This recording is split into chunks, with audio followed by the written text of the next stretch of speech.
Yeah. So we are live now. I just figured, fuck it, we'll just do it, and So Fuck nice. it. Um, That's how you do. but yeah, yesterday was the fourth. I didn't really do anything.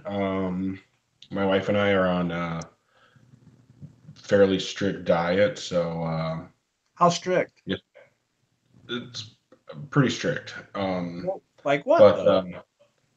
what? Like how strict though? Like vegan or like no No, meat? keto. What's going on? Huh? Keto. Oh, okay. So next to no carbs. Very, very few carbs. It's yeah. Mm. Um, So yeah, no bread, no noodles, no sugar, no uh yeah, no potatoes, no starches, no yeah, lots of things. Um Well, you're strong because I could never do that. yeah. But yesterday we had a cheat day, which was cool. So uh I we went to a sweet pasta place and I had some bomb ass macaroni and cheese. I was pretty stoked. Mm. Nice. Yeah, I'm But on a bit of that a was my diet too. what's that? I'm on a bit of a diet too ever since I got diagnosed with high cholesterol. So Oh man. I'm not doing anything like keto. I'm just like no sugar, no red meat, very little pork or chicken. Um, Working out, no soda, stuff like that. Yeah. Rarely potatoes, very rarely potatoes. So it stunk, but like it made me recognize like my own bad eating choices as a parent, because so much of mine is just like when my kids aren't around, I'm like I gotta eat a bunch of fucking junk. My kids suck, stressed. I got stress eat, or like my kids are asleep. I've got to drink a 2 liter of soda, Yeah. and then go get ice cream. So I've just been like cutting back on everything. So like I only mention this, Eric, because I want you to know I kind of get what you're going through, man. Like it's hard to change like eating habits, especially when you like everything that you have to give up. Yeah.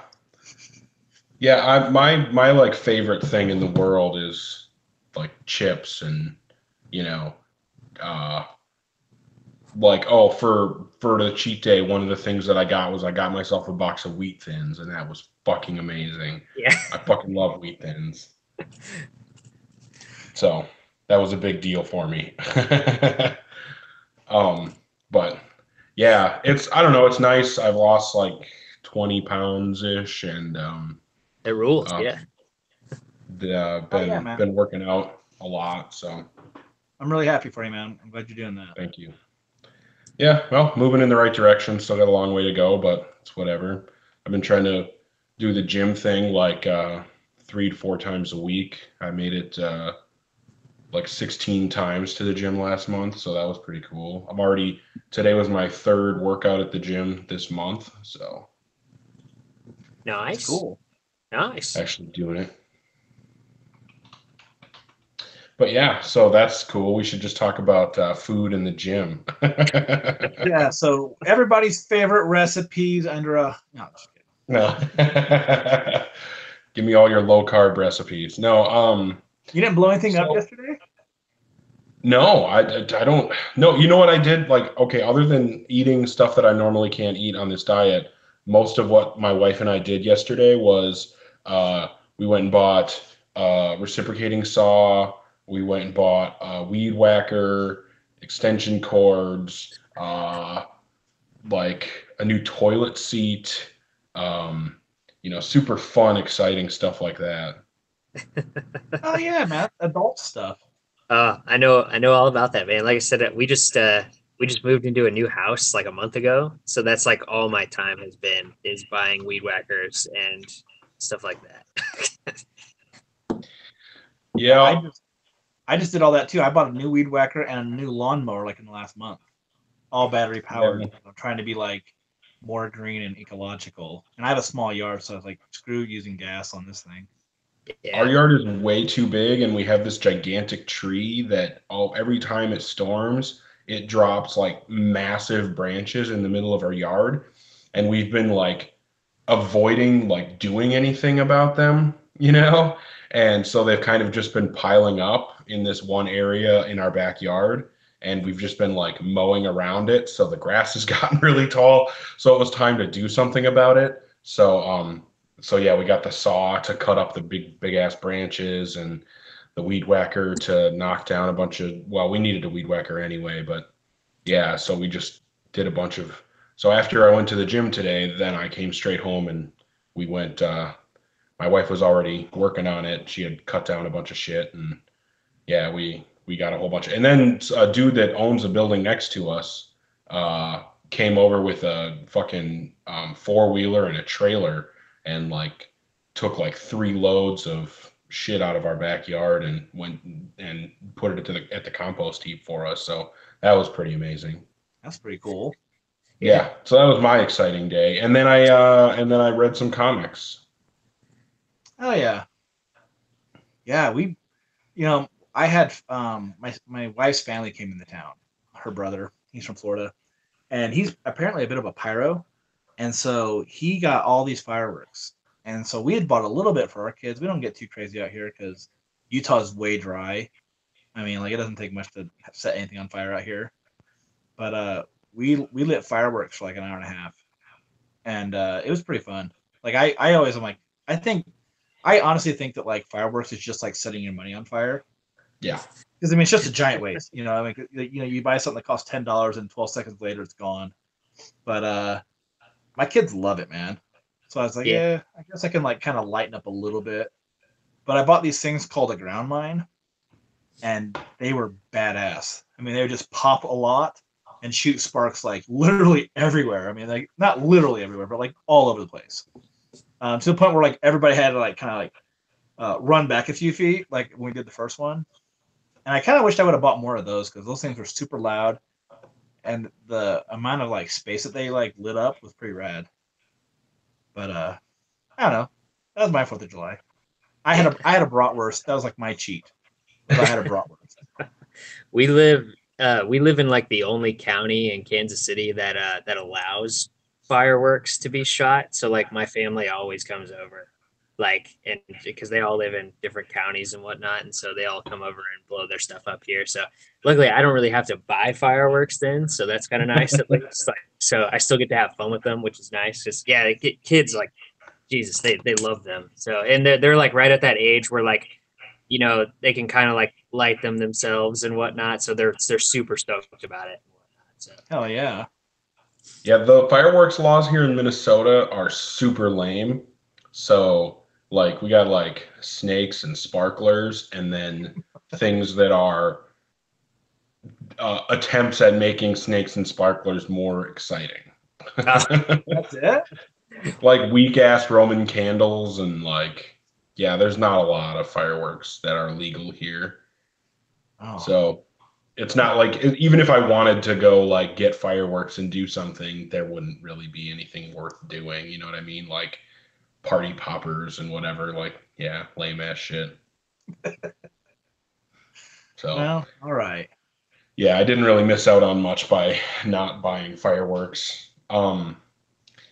Yeah, I don't know. So usually we try to talk Valiant news, but there really hasn't been any other news, you know? I mean, the last big quote unquote thing that happened, or the biggest thing that happened recently was when Toby Kebbell was announced in the Bloodshot movie, but we already talked about that last week, and there's not really a whole lot else going on Valiant wise. They The only announced all news the I can Valiant think, Beyond stuff.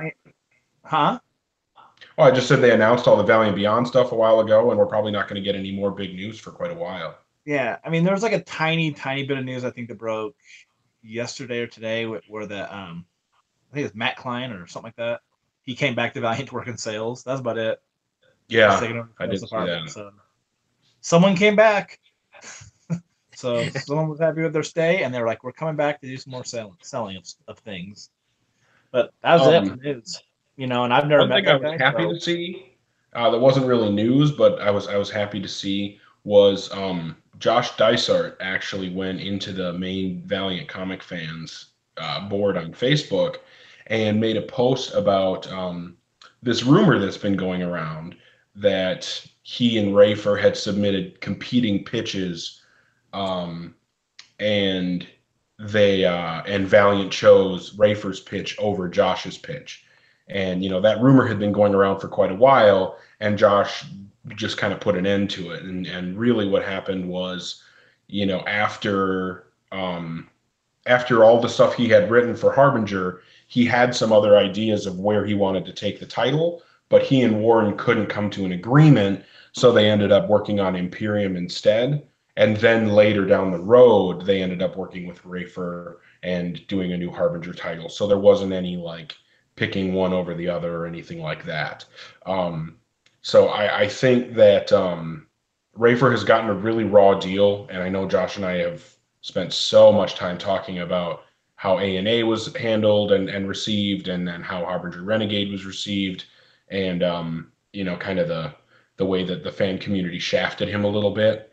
And I think that that's just one more way that Rafer has been kind of given the short end of the stick by the Valiant fan community. And I thought it was really an upstanding thing of Dysart to do, to come out and specifically say that, it didn't happen that way and people should kind of lighten up. Yeah, like I feel like I heard stuff even recently where it was like, oh, they chose Rafer over Josh, and we don't like Rafer because of it, and horse shit like that. I'm glad that Dysart came out and said something, because he's a really stand-up guy. You can tell if you just follow him on Facebook that he's not afraid to speak his mind on things. So I'm really glad that he came out and was just like, no, like, it's a bunch of bullshit that people say, like, here's what happened. And honestly, like, I believe him on it, because why would he lie? He doesn't have anything to gain from it, but Yeah, he's pretty forward. Yeah. And like, I think when Renegade started, he posted somewhat of like a similar thing, but just like on his like personal Facebook page, and he was like, if anybody's like, basically if like anybody's like talking about like the pitch war thing and whatnot, like he was like, it's like not true, basically. Like, but he went into it a lot more in depth. I saw that post a couple days ago from him and whatnot. Like, I thought that was really cool of him to actually say something about it, just because like, I mean, like you're saying too, it's like, I mean, he doesn't have anything to gain from just setting it right. I think he must have just heard something and was just like, yeah, let's just bury that, pretty much. It's good. Yeah.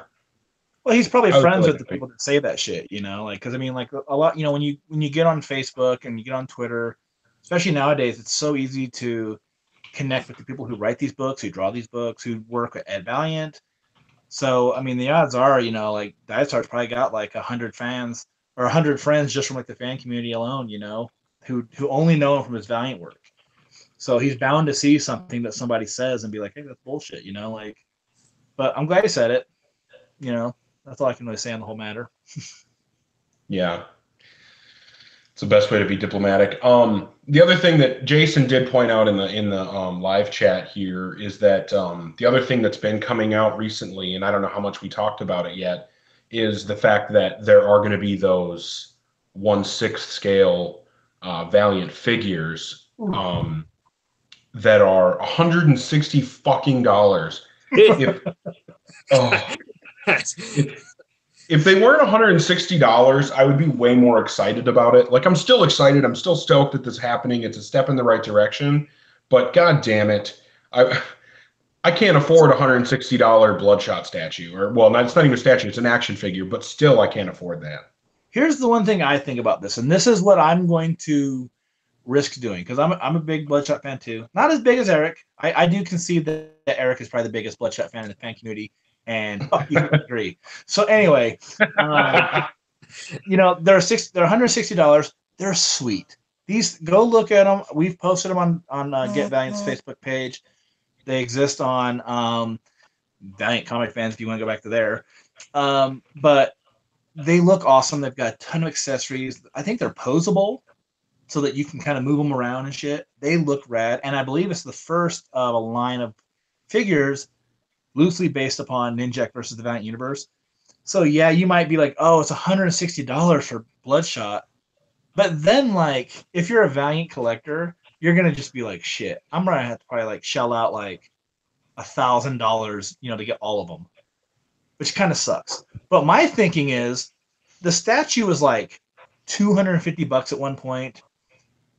They were just recently selling them for like $100 plus shipping. So there's always the possibility that this stuff will sell out. I don't know what the numbers are on a toy like this or whatever you want to call it, figure. But I'm going to be playing the waiting game on this one. I do want one really bad. I would want any of them, to be honest. So Yeah. I'm just hoping that like if I can get it down to like 100-ish, it's a purchase. But they look rad. Go look at them if for people listening or watching, if you get a chance, go look at these things. They look rad. Very good detail. The Ninjak one that I've only seen like one or two pictures of, it looks just as badass as the Bloodshot one does. Yeah. Yeah, and I think the armor on that one is more just like the show, the web series. It looks like there's because he's got a lot more to his costume, so like there's a bit more detail done to just like his overall appearance. Bloodshot's still cooler, but that stuff it all looks rad so far from what we've seen. Really hoping that when they get around to doing an XO Manowar one, and I hope it looks rad. Yeah, that's what the live chat is talking about, is doing an XL one. Anthony said he'll buy two, one to keep regular and the other to paint his Exo Commando armor and play with that. Awesome. I just want a live wire one. I would, if I had the money, I would buy the Bloodshot and a live wire one if they did that. But yeah, I mean, I'm not going to be able to. If they come down to like $50, maybe I could justify buying one. But even at that price, it's fucking expensive. Like, yeah, I mean, I'll buy a $20, 1/12 inch figure, right? Like, I would rather buy, a 6-inch $20 figure than a fucking foot tall $160 figure that I'm never gonna be able to take out of the box. Yeah, I was gonna say you said they're 1/6 size. Yeah. That's the size. Okay. Yeah, you would think they'd be able to mass produce those a little easier, at least. I mean, I don't know, but yeah, $160. That's real steep. Well, they're probably just licensed through someone, so they're not even like, "Hey, Valiant's putting this thing out." It's like, "Hey, some like high level collectible company is like, we're going to put these things out. We'll just pay the licensing fee or whatever." I think like the goal ultimately would just be to have like little whatever size you want to call them, like the size of fucking like He-Man figures, Like that's the shit I want. Give me some little figurines of like. That's what I hope comes out with the Bloodshot movie. I really hope that we get, fucking Bloodshot toys. I want a whole bunch of Bloodshot stuff when the movie comes out. I want like Funko Pops. And I don't even like those things that much, but I would buy every one of them, and I'd hunt those things down.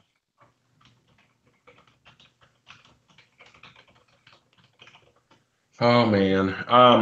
Yeah, if they do like, because there's all those like fucking like Marvel figures that are like $20. They got DC ones, tons and tons of them. If they do those for Bloodshot, I'll be fucking stoked. I'll be absolutely jacked. Like that, I will buy for sure. But I can't do $160. Well, and as Sean pointed out, they do have internal joints, which is kind of like how Hot Toys does theirs, which are also really expensive toys. So you don't see the joints, and they're all fully posable. So it's not like it's a low quality product by any means, but at the same time, I mean, is it really worth $160? And I think to somebody who has more disposable income than I do, it probably would be worth $160. But I just, I don't have $160, but to me, I'm like, it would be worth having it. Because I mean, like my statue is so much money, and the statue doesn't even move, man. You can't even do anything with it. And to me, like I just think it was worth the money. Like whatever I paid for it, I bought it with like my tax return last 2 years ago, was it when it came out? But to me, it was worth it just because I wanted it and I bought it. I don't ever get the chance to buy things like that. Like that's a lot of money for me too. So every great once in a while, it's got to be like I got to save up and I have to give up some things to get those things. But if I by chance bought a $160 Bloodshot figurine, it'd be worth it just because it's something I want. It'd be hard enough to justify it to myself, not to mention explaining to my wife why I thought $160 Needed to go to a Bloodshot Yeah. fucking action figure. Oh, I think I've done enough dumb purchases by now that my wife would just be like, she'd just do like the eye roll, head shake, and then she'd just move on her way. She's seen a whole room of dumb shit that I've got, so she's probably just like, okay, just one more dumb thing, just put it in your room. Take your toys to your room. Uh, yeah, I don't know. We'll see. Hopefully, down the road we'll see, something a little bit more. We'll crowdfund Eric's purchase of this figure. Yes, I need what, like, I just need 8 people to pitch in $20, or 16 people to pitch in $10. Or 160 people to pitch in $1. Yes, 160 people to pitch in $1, and I can buy an X or a Bloodshot action figure. You do a And then GoFundMe? Yeah, and then I'll need those people to also pitch in another dollar for a Ninjak figure, and another dollar if they do a live wire. And yeah, I'm sure it'll happen. I'm sure. I'll hold my breath until it does. I'll go on a hunger strike. Oh man, I don't know. Well, hopefully though, like I was saying before, this is just a step in the right direction. Obviously we'll see what happens in the future, but hopefully, they'll see that there's enough demand for, Valiant toys. Because I do think, like, I have a buddy that I talk to a lot at my local comic shop, and he collects a lot of action figures, and I've gotten him to read a fair amount of Valiant. And he tells me, like, whenever we're hanging out at the comic shop and, we'll look at the different figures that they have, almost every time he'll be like, when are they going to do Valiant action figures? I really need a Bloodshot and a Ninjak on my shelf, and I wish I had an answer for him. But I think that there are a lot of people out there beyond just the really hardcore fan base that would buy them. My favorite thing will be the day that they do that, and they're gonna introduce like Wave 1, and Wave 1 will be like Bloodshot and Ninjak and Exo Manowar, and then it'll be like some random figure that someone doesn't really care about. Like they'll be like, oh, and then it's like Stronghold. It'll be like some minor character. Not that someone doesn't like that character, but just like one that's so minor that people will just be like, wait, we're getting Stronghold and not like, Eternal Warrior or something like that, or like Galad will come out. They'll give us Torque. I would buy the Torque just to burn it. I'm not. Just one less off the shelf for anyone else to end up with. I'm not gonna lie. That's gonna be my favorite thing though, is because the fan base is so fickle that like sometimes it's just like they're always like, in Dinesh we trust, back in the day, or like we just want anything Valiant, and then when they finally get like Valiant news of some sort, they're just like, oh, why that though? Like, just be happy you're getting something, Oh man, I'm not gonna lie. I would like a full set of just the Renegades on a shelf. That'd be cool. Hell yeah! Even if it had Torque in it, I wouldn't care. But... even with Torque, yes. but one thing about that, and even though the character isn't used anymore, the character's dead. If they added Flamingo to it, I would just think it'd be awesome, because I really did like the character a lot, even if she's dead. Yeah, she'd have to be it. Yeah. Yeah, maybe you just buy all the figures and it comes with like a build-a Torque. Or a build a Flamingo. Torque. Yeah, but then you don't have to buy Torque. You're just buying like a cool character, and then by chance you also get Torque's stupid arm. They're at the marketing. They're at the marketing meeting. They're like, all right, guys, no one is gonna buy Torque, so we gotta put him in there somehow. It's okay. That's what they do with Marvel Legends, I think. Like you buy like 6 figures to build something. Dude, to get the Hulkbuster. Yeah. So okay. So speaking of Marvel Legends, so like I don't really buy action figures that much, but there was a recent set. I don't really follow like the names of the sets and whatnot or how frequent. I just know it's a newer one. But they had an X-23 action figure that I thought was really cool, and I'm a big fan of that character. So I bought that, and the character that they have for the Build-A-Figure in that set is Sasquatch from like Alpha Flight.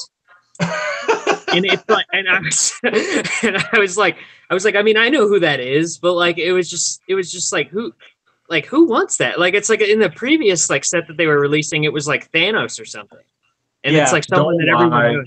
You Yeah. ran out and got all the other figures so you could build your Sasquatch. And as far as I know too, I mean, I could be completely wrong about this, but just because I haven't seen them, but I don't think that any of the other Alpha Flight characters have been made yet, and so Well, Puck they would be put like Sasquatch. Puck is a midget, so he'd be like in a small package. Like how Yeah, bummed true. you Yeah, be. You pay like the $20 for that, and you're like you only get like half a character. yeah, true. And I'm not saying that to be insensitive. I'm just talking about from like a cost standpoint. You're only getting so much for your money. You're not getting as much bang for your buck. It So, wouldn't be like, right. The character. So I'm just saying, like, if you bought Puck and like you have like the build a character, they should give you like 2 pieces. You should get like both arms. Top and bottom. That's about it. Oh man. I don't know. We'll see. Hopefully we do get action figures. Time will tell. So you guys want to bang out a Valiant High review real quick? Sure. Did you read it? I did. I read it after I came in from yard work today. I'll be totally honest. I considered not reading it.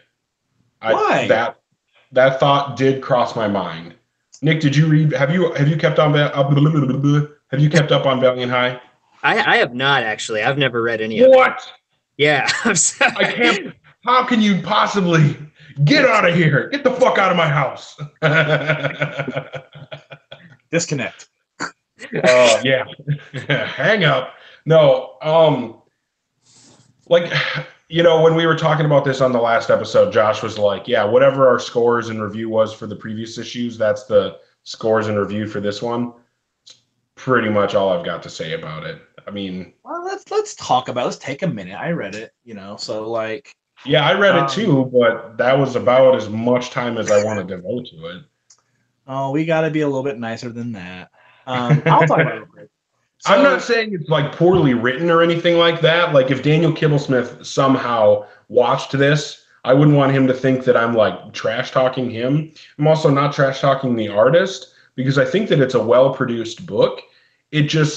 I am not the target market for this book, and I know that. And like, I would imagine that if you were the target market for this book, you probably enjoy it a lot.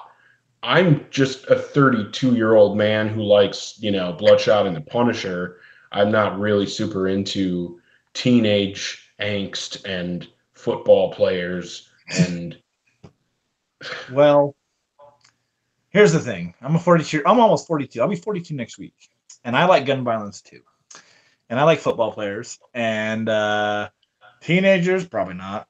But I don't know, it's all right, man. I mean, it's a fun book. I mean, but I do agree, like, whatever our scores have been, like I think I was like a 3.5 or something like that. It's gonna be like that from the next issue of this too. I think really like if you're looking for something that's just a different take, or if you're like, hey, I read Daniel Kibblesmith's Lockjaw series, give this a shot. Maybe you like it. I mean, it's a fun book. I mean, this book I thought had like a couple cool moments to it, like they fought spiritual football players in this one. Football ghosts. And Divinity's like the auto shop teacher, which I thought was cool. Ginger's basically just a souped up car. But I don't know. I mean, it's got a lot of charm to it. There's a little bit of humor to it. I think to me though, and this is gonna be where it's kind of harsh. I could think of a lot of the '90s material I'd rather read over it. That's the only thing about it, because at least those stories go somewhere. At least there's gonna be some more to it, like to this. It's just like I don't know. I like the fact that Valiant tried something different. I really do, because I think that if you look at Marvel and if you look at DC, all their books tend to be aimed at different age groups, at different reader demographics. So I think even like with like the Batman books, like some of the books are a little more lighthearted than like others, So I think that it's good. It's good that Valiant did something different. Not everything needs to be aimed towards me. Eric and I have said that a few times, I feel like lately, where it's like, not everything needs to be for like me, the reader, but there's a reader out there for it. and that's the person they should find. So that's all I got. I just hope that they do find that you know what I mean? Like, I hope that the book does find its market because, like I said, I think that, well, Sean was mentioning, he might buy a few trades and give them as gifts, right? Yeah. And I think that that would be great. If you know people that are in that demographic, they probably would enjoy it a lot. It's possible my nephew would enjoy it because their character's closer to his age. They're dealing with issues that are more relatable to him. So like I said, I think it's good for the people who are into that, but for me, I just don't. It does nothing for me. Um, I prefer like the Ninjak versus comic. I thought was a really great way to do an Elseworlds title that I felt was very interesting and did appeal to me a lot. So like I'm gonna buy that trade. I have no interest in buying the Valiant High trade. Yeah, I think I'll end up owning it just because I'm such a stupid perfect like completist. A lot of this stuff, and I like having easy access to reading everything. I can see myself reading again. I think I own it on Comixology and on now on digital files and on single issues. But I also think too, like this is something I think my daughter would like. Like I think my daughter would look at it and just think like this is cool. But yeah, owning the single issues is enough for me. It completes my collection of everything Valiant has published, uh, and that's enough for me. I don't really fair enough. need any more beyond that.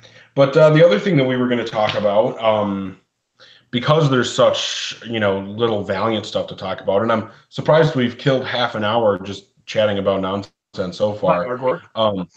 What? Yard work. I think we talked about that for like a half hour. Yeah, man. Yard work and the gym and my diet. It's good times. Oh yeah. Those were the days. But as a lot of you can see, we Josh and I are joined by Nick Poffenbarger once again, and because he is the one that turned me personally onto Mighty Morphin Power Rangers, and so that's another thing that we can talk about here. It is obviously not Valiant, but it is not from Marvel or DC. It's from a quote unquote indie comic publisher, Boom. And it's been really interesting. And it's in the middle of the Shattered Grid story right now, which honestly, like I just caught up on that today. I was an issue behind. And my biggest complaint with it right now is that it almost feels like it's too big. It's such a big, huge, ambitious story that it's getting to the point where because I don't know like all the time travel rangers and the samurai rangers and all these other characters I'm not familiar with, like this story is almost too big for me, especially to read issue by issue, month by month. Yeah. So go ahead, Nick. Oh yeah. So yeah, I can definitely see that. I think we talked about it last time. How I was saying how I was not a person who followed every single series like as it came out. Like as I got older, I think I kind of I did the original Mighty Morphin. I did In Space, Turbo, and I think I saw a little bit of like one of the other ones. I can't remember, but like regardless, yeah, there are a lot of characters in this, and they don't really hold your hand with it very much. That's for sure. That being said, though, I got the impression when I was reading 27, and I was like, ugh, geez, okay, this is a lot, and like it was a little overwhelming for me. But like I when 28 came out, was that last week or the week before? But sometime Here in soon. the But last couple of weeks. okay, yeah. So I reread 26, 27, 28 back to back. And I think that yeah, there's a lot going on, but like I don't know if it's really necessary for you to know like all of those characters, I think he does an all right job like kind of I mean like pretty much every team that they've met, there's only been like one real survivor like per kind of like ranger team and whatnot. So he's done a pretty good job of like indoctrinating them. Like Jin, from like what is it, Time Force, like which I never watched. She's awesome. Like she's been a really cool like additional character like into the story, and her Yeah. like conversation with Jason I think was in 27, and that was a really great moment. And then her like talking to Kimberly in this last issue was really great. So I think he's doing a good job, at least with her, and I'm sure the other characters will have something to do with it, but I really feel like that's more fan service for the people who have watched all the shows, and that's why they're not really holding hands, because I don't know how much those characters are really going to have to do with like the conclusion of the story, and I can't imagine that they would be sticking around much for future arcs, at least after this, at least I would think. But Well, what I've heard is well, what I know for sure is that Kyle Higgins is leaving the book after Shattered Grid. yeah, which is a And shame. Marguerite, it is a shame. And Marguerite Bennett is taking over. Now, she's not a bad writer, so that's I not like her. necessarily a negative thing. Yeah, no, But I like her.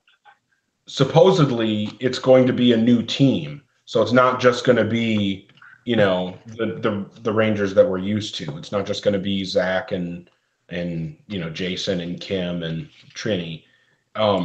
Supposedly, we are going to see, a new team. I would imagine that some of them will be the Rangers that have been in this book so far. But yeah, supposedly it's going to be a new team. There's a new creative team. So I'm really curious to see how the quality holds up as it moves forward with, a new creative team and a new team of characters. But as far as the story so far, it's been super epic. What do you think, Josh? I think it's cool. And to me, like I was rereading through 27 and 28 today.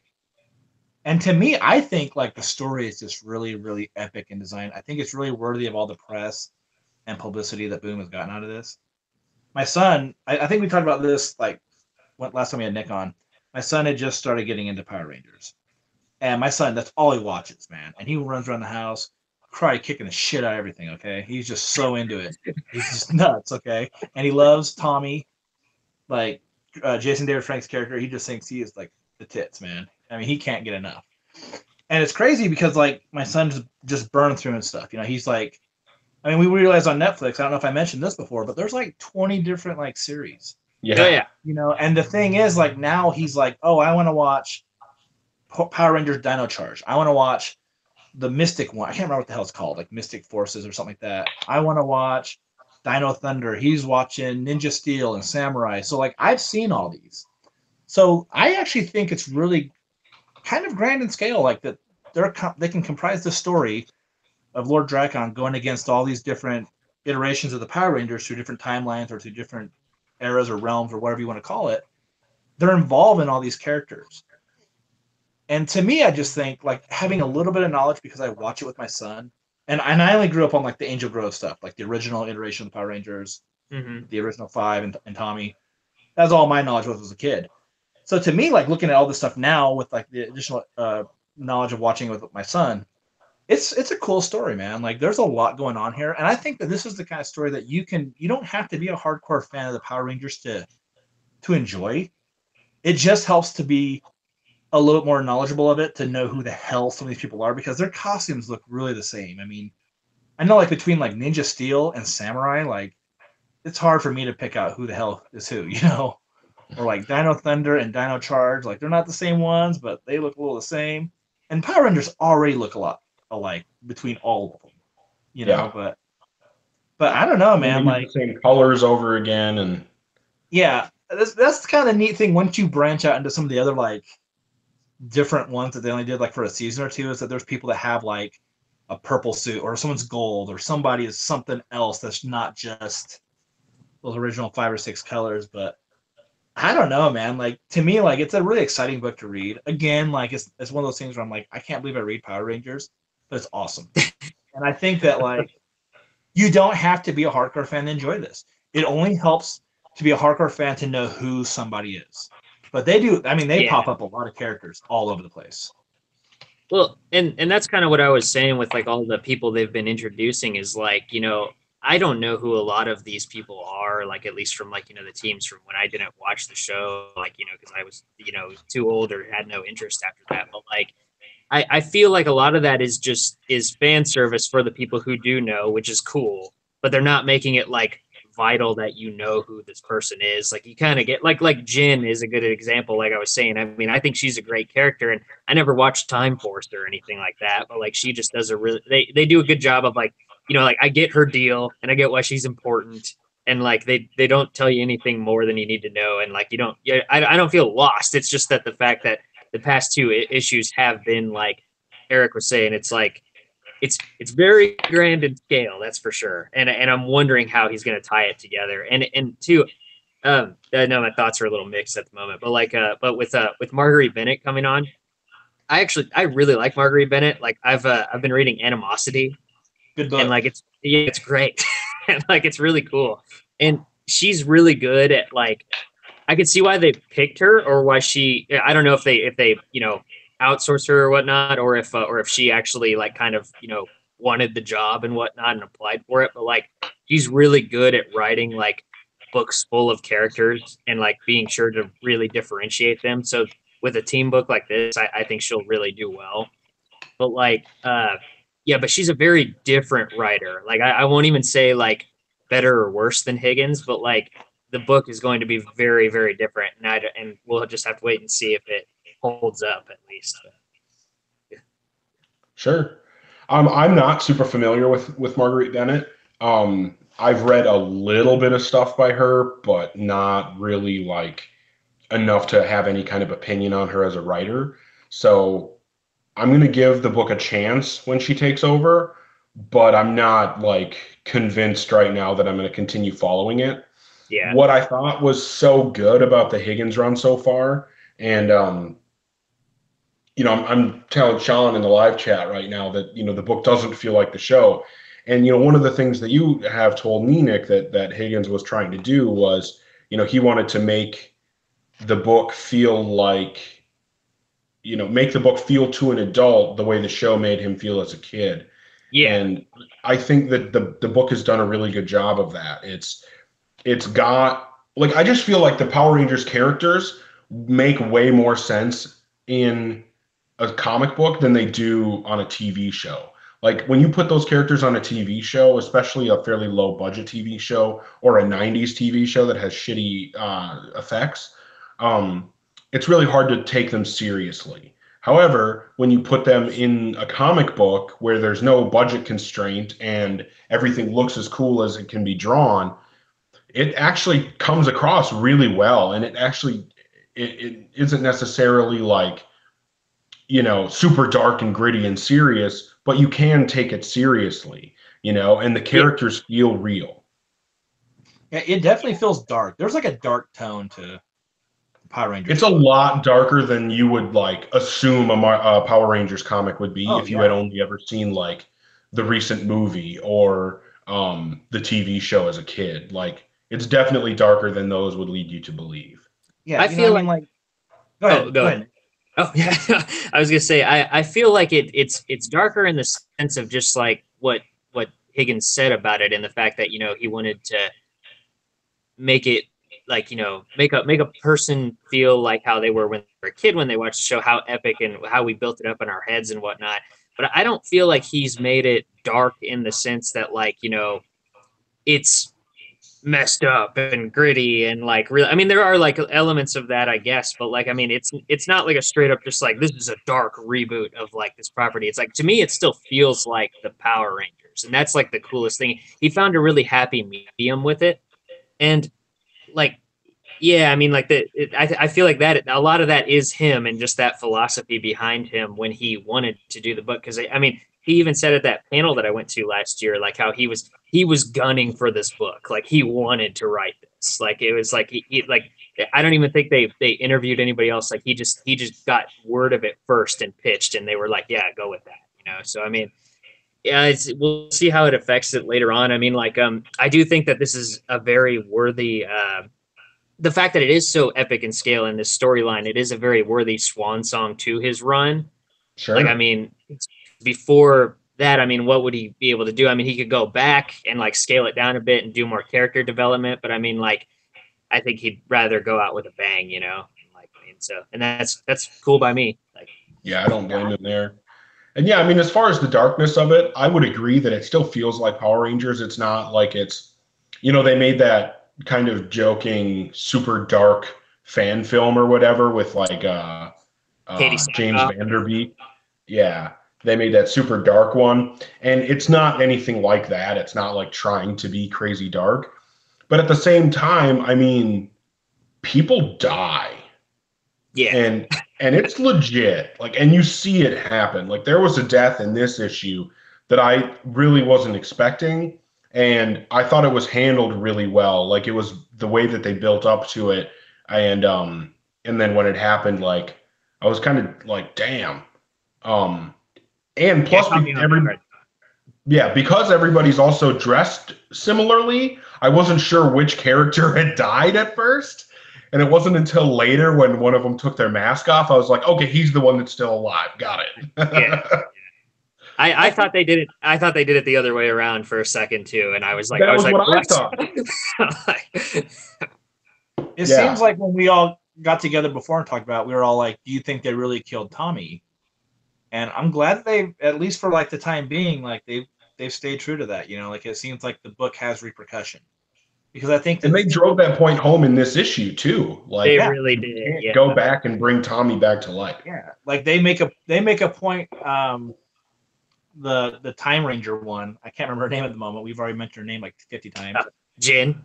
Jin, she's like, the timeline's like locked. We can't go back and change it because they make the comment. They're like, oh, we'll just go back and save Tommy. We'll be there for him.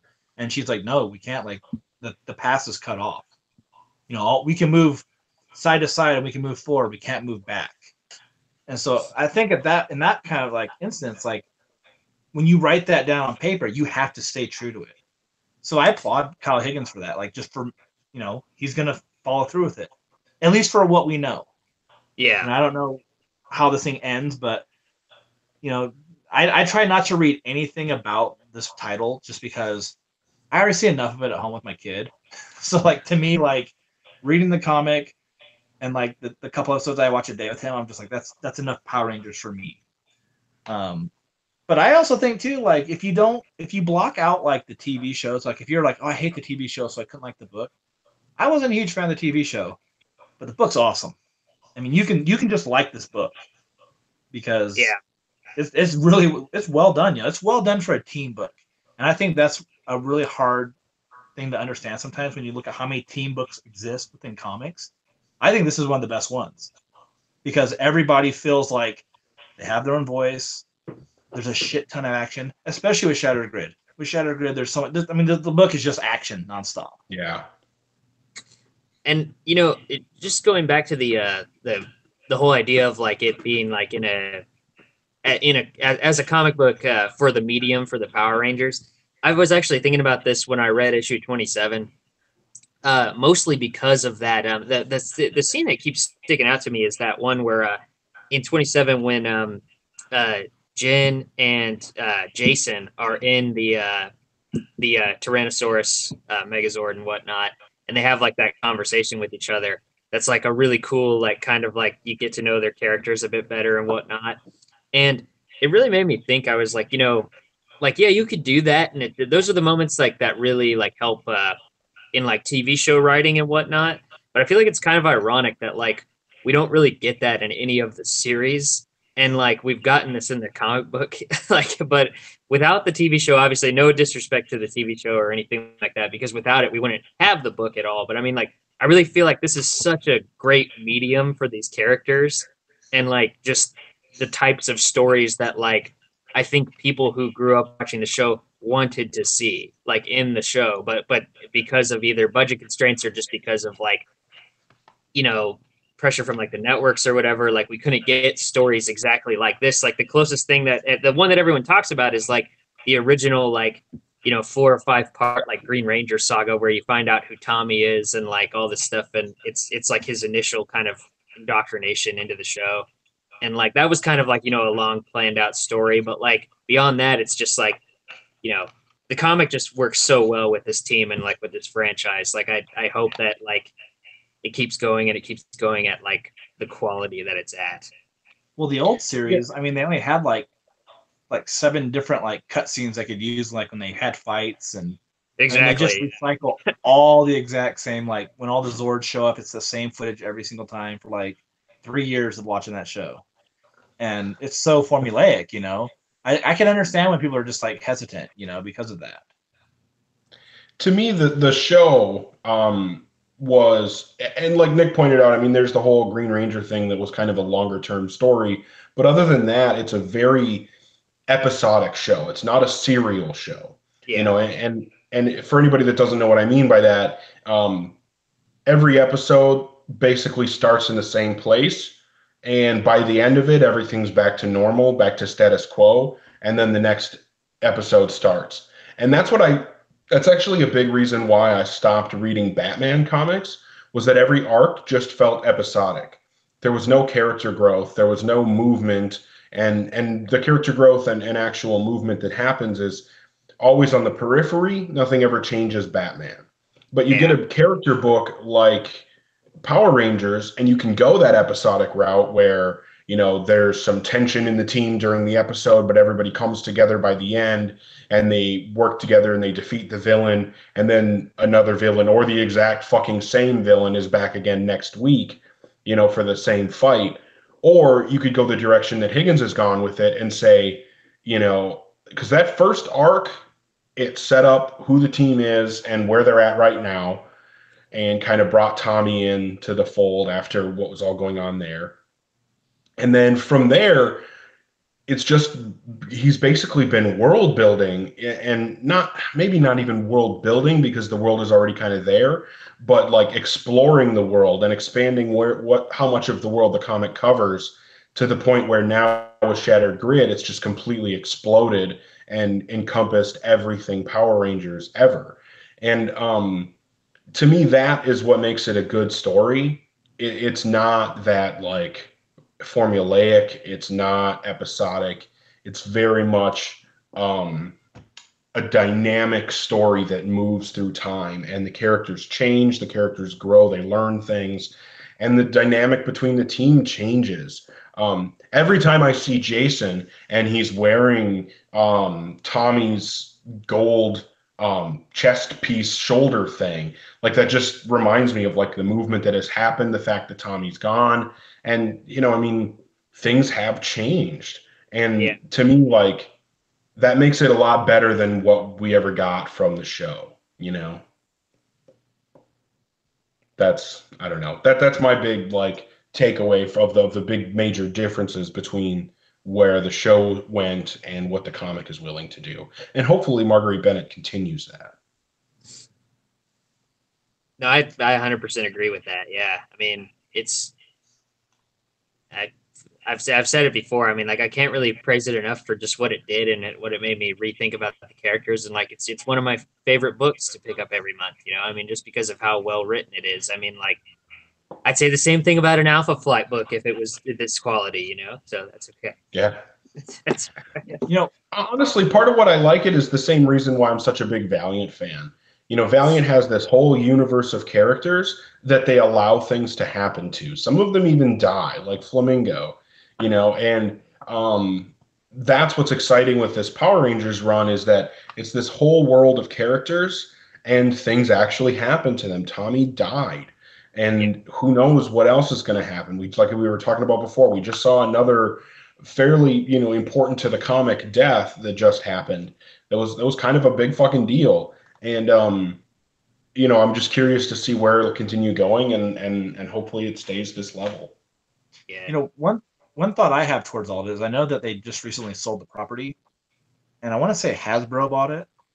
They did. So, and I'm wondering if that's a way where, for one, like, there's a possibility that Marguerite Bennett might not be on the book for a long time, just because at some point the book might transfer over to like somewhere like IDW, where the rest of the Hasbro properties are. Are they going to end up integrating this into like GI Joe and Transformers? How would that be? I have a lot of thoughts about that, because I don't want to get into all of them, but like to me, like I feel like this is something that works on its own. I don't know how well it works when they have to face like Decepticons, or they have to face like Cobra, shit like that, or the Micronauts. Yeah. But I mean, yeah. I don't know. You I don't know, really I want think that. sometimes too much of a good thing is still too much of something. You know, where it's like sometimes like those IDW books feel like a kid having fun with all of his toys, even though he doesn't have all the same toy. And sometimes they just feel like a jumbled mess. And so, like, I think one thing that's cool about this is like this has been a great run, and I hope that like Marguerite Bennett gets the chance to tell a good story. I hope it doesn't end up being one of those things where it's just like a stopgap before they ultimately decide like to reboot everything, and then these characters all show up at somewhere else, and everything's just kind of forgotten. And I don't know. I just think this is such an important story; it shouldn't be forgotten. Yeah, that's my biggest worry about the Hasbro, like, purchasing them, is like less about, like, I mean, like, because if they want to do it to where, like, they make, like, Hasbro loves to like mix their stuff together and whatnot, cross it over. It's like I'm okay with that if it's done well. It's just more, I don't want them to reboot what they have right now. Yeah. Like, and I mean, like, I know that, like, we're approaching, like, the series is probably at least, even if Marjorie Bennett only has like one arc or something like that before they do something or make them do something different with the title, like, well, we're getting at least like 35 issues out of this series, which is a lot more than a lot of runs go nowadays. But like at the same time, like, I still feel like, I've been reading it since like it started, and like I still feel like it's like we're just getting going. Like there's so much stuff you can do. There's so much, so much more character development to be done, and like hanging plot threads and everything. And not to say they couldn't all be wrapped up. It's just like I don't want to restart at this point with this book. They've done such a good job with it. Like it would be a huge mistake to me for them to reboot it. Like, I mean, at this point. Agreed. No, I'm totally with you. Well, I think what we really need to do is once we get, what are there, like two more issues left before till the end of Kyle Higgins's run. I Yeah. think we should reconvene our little MMPR tribunal here, and we should chat about it when that end comes, and see where we Agreed. think, or see where we stand, and then maybe come back again after we get into Marguerite Bennett's run. What do you guys think? Yeah, let's do Yeah, it. I'm down. These conversations are a lot of fun because to me, I'm so new to Power Rangers in comic format that I have a blast talking about it.